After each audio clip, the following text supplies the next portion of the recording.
My fellow citizens and residents, in my address to the nation on June 12, 2021, I outlined a number of measures intended to contain the community spread of the COVID-19 virus.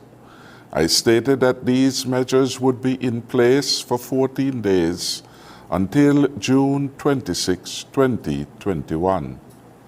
The measures taken as a whole were intended mainly to significantly contain the spread of COVID-19. We continually emphasize the importance of the use of the non-pharmaceutical measures of social distancing, wearing of masks, and hand sanitizing to decrease the spread. We warned you about complacency and inaction in this fight, as the virus is relentless in its attack, and we needed to be relentless in our efforts at containing it and, more importantly, protecting ourselves. The reduction envisaged over the 14-day incubation period was not realized. Further, sadly, over the last week we suffered the loss of 3 of our fellow citizens from this dreaded virus. In my mind, every life is precious, so my thoughts and prayers are with the families of the deceased. We are very satisfied that our vaccination program was successfully rolled out, culminating in over 800 persons yesterday, Thursday, and today we had over 900 persons showing up for their second dose of the vaccine. However, there is still over 30% of the adult population who have not yet received a single dose. The virus will continue to target the vulnerable and unprotected persons in our community, and it will find a way to spread itself. Until we contain this wave of infection, and all who should be vaccinated are vaccinated and protected, we will remain vulnerable to this virus. Against this backdrop, I wish to inform you that today the Federal Cabinet met, and after a thorough evaluation of the situation, determined that there is a need for more restrictive measures to help stop the movement of people and bring to a halt the current wave that has threatened the fabric of all our institutions and every sector of our society. We understand the social, psychological, and economic impact these may have on our citizens and residents, but we believe they are necessary for the benefit of all. We will do all within our power to get everyone safely through this period and provide assistance to those in need through the wide social services arm of my government. Our National Task Force has committed to organize the delivery of care packages to those in need.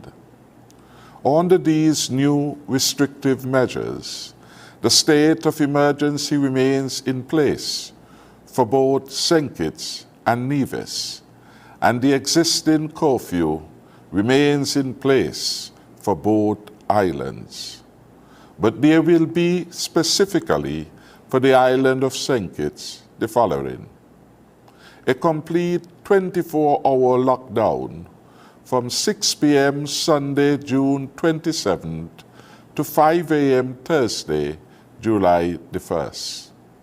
On Thursday, the 1st July, and Friday, July 2nd, there will be limited movement for limited operation of essential businesses from 6 a.m.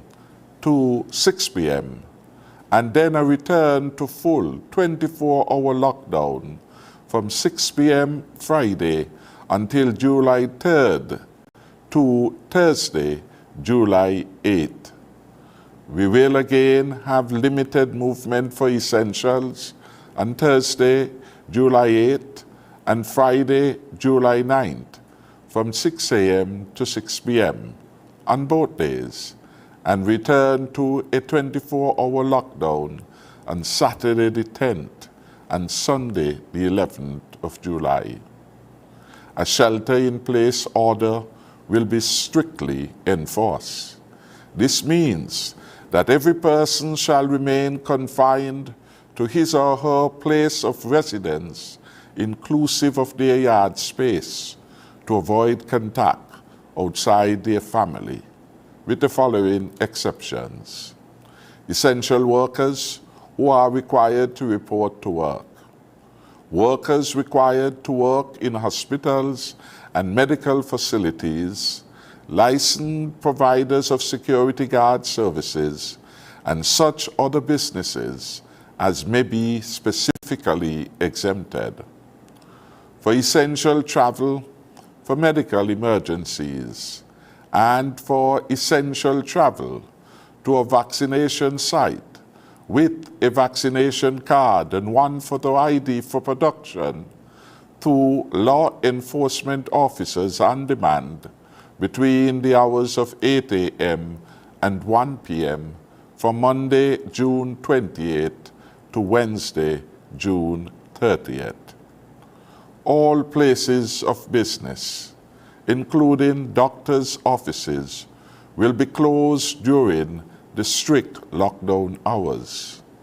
On days of limited operation, only essential businesses will be allowed to operate, and these businesses are limited to supermarkets, pharmacies, and medical facilities, and other businesses authorized by our Commissioner of Police.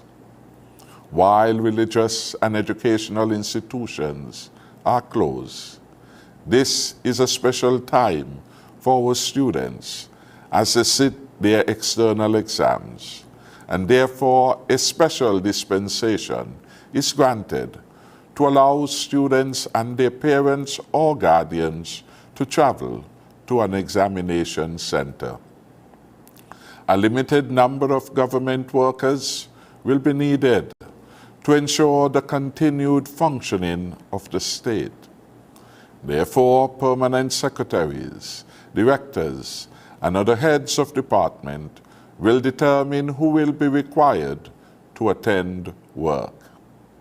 Clearly, there shall be no mass gatherings, no parties, and other social events. The beaches in St. Kitts will be closed, and we ask that you confine your exercise program to your home and your yard space. Liquor licenses are suspended. Absolutely no rum shops, no bars, nor night spots will be allowed to operate during this 14-day period. We make a special exception for farmers and fishers to tend their flock and to go fishing, to keep our food supply going during the days of limited operation. And there will be a special carve-out for the island of Nevis, which will basically remain the same as obtains presently, but this will be detailed in the new SR and O. On Monday, we will convene an emergency sitting of the Parliament. We believe that this is necessary in our fight against the COVID pandemic because of the current spread of the virus here in our beloved country. We believe that this difficult state of affairs in our beloved Federation requires that we extend the state of emergency, like 10 other countries in the region have done, to allow us to use the emergency powers to assist our health team and security personnel in their fight against this deadly virus. My citizens and residents, in this fight, The action of every single individual affects us all. We are truly in this fight together, and none of us is safe until all of us are safe. I urge you to do the right thing and protect yourself over the next 14 days to prevent the continued spread of the deadly virus. I urge you to use the opportunity to get vaccinated so you can protect yourself, your family, and your community. I should only remind you that tomorrow, Saturday, and Sunday, the vaccination centers will be opened specifically to serve you. Vaccination is our most powerful tool to defeat the virus. The success of our vaccination rollout so far calls for great optimism. There is indeed light at the end of the tunnel, and I am confident that our people will do the right thing over these coming 2 weeks, and that will allow us to emerge safer and stronger as a people and as a nation. Let us be united in the fight for our lives and for the protection and betterment of our beloved country. To better protect ourselves, let us get vaccinated and adhere to the COVID-19 protocols. Let us adopt the appropriate behavior needed to fight this deadly virus. I pray that God will continue to protect us, my beloved people, and to keep us safe. Let us work together to defeat COVID-19. I thank you and pray God continue in favor upon us all.